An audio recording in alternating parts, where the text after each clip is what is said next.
Hey, how you guys doing? Today is Super Bowl Sunday, February 3rd, but it's also my Squatch Thought of the day. Well, I've been spending some time out here in the woods today, enjoying nature, loving the beautiful weather that we have. It's about 53 degrees out right now here in Virginia, and checking out a couple different areas in my main research area here. Right behind me, you got the Forest Road, and as you see, got one of the ridges going up right here. And it's surrounded by ridge lines up through here, hills and mountains. It's beautiful out here. Did some exploring today. Visited one area where I was hoping to find some tracks that I was at about a month or so ago. Didn't find nothing. Found maybe a possible track a little while ago. It was too inconclusive to say if it was or was not, but what I did, I noticed an impression in leaves.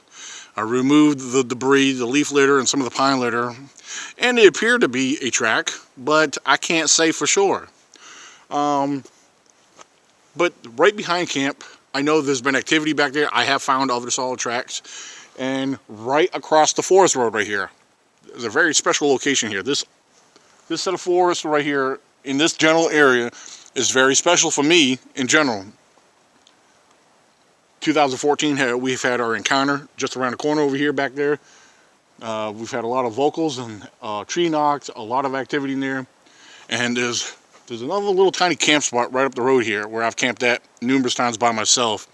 2015, I've had something large and bipedal walk away from me about 10:30 at night. I was very, very close. I didn't see what it was, but there was no mistaking that it was bipedal. It was 1 foot after another, stepping away from me. Very large. Every sound it took as it stepped was a thump and a crunch. Definitely had my heart beating. So one of the things I want to talk to you about is no matter how often you get out in the woods, I don't care if it's every day or once a week or whatever it is, if you have a special area that you believe is inhabited by squatches, or maybe you have experienced something there at some time or another, I encourage you to stay focused on that area. Visit that location every so often. Meanwhile, check surrounding areas, but keep that special area of focus, that special area of study, as I call it.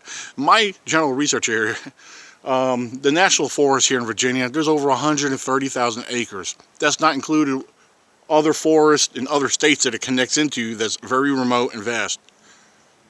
But in my general area, I have it broken up into zones. There's certain particular areas I like to visit and check out certain areas, because some of them are in different, you got north, south, west, and east. And some of these areas connect to other areas that's had heavy traffic as far as sightings, other reported sightings from other eyewitnesses.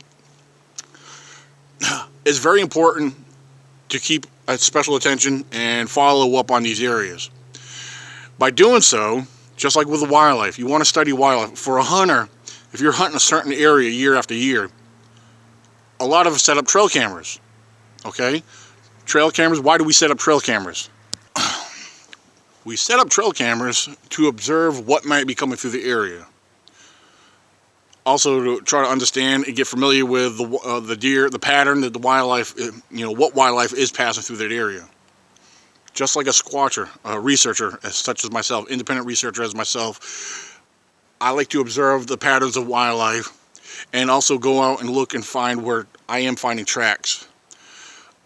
Regardless if they're wildlife tracks, Sasquatch tracks, whatever it is. By doing so, you're learning that they inhabit the area or they're passing through that area throughout the different times of year. I like to stay focused. I love camping here. Why? Because, again, this area here has produced a lot of activity for me and others in the past. There's been sightings up the road a few miles, I personally believe that there is groups. And when I say groups, I'm saying more of a family unit groups. And from what I observed, they're very curious, and not once have we ever experienced anything aggressive in the area. So with that being said, I encourage you to stay persistent, and be consistent in areas where you want to try to find evidence. I guarantee you, over a period of time, it may not happen overnight. It takes time. It's not guaranteed that you're going to see something, but it's very important to follow up with your locations and note them. Take notes and document what you find, regardless if it's photos, a video. Bring a notebook with you. Make notes for yourself in the particular areas that you study and focus in. It's what I do. I have also a geographical map where I jot down where I find things. It's very important for future use and reference. So, documenting your evidence and observing changes over the seasons and throughout the years is very important. Eventually in time, it's going to narrow down where it's going to be, you're going to learn where it's more highly active in those areas and throughout those times of year. So don't forget, document, observe, and continue on with your research. Squatch on and keep it real.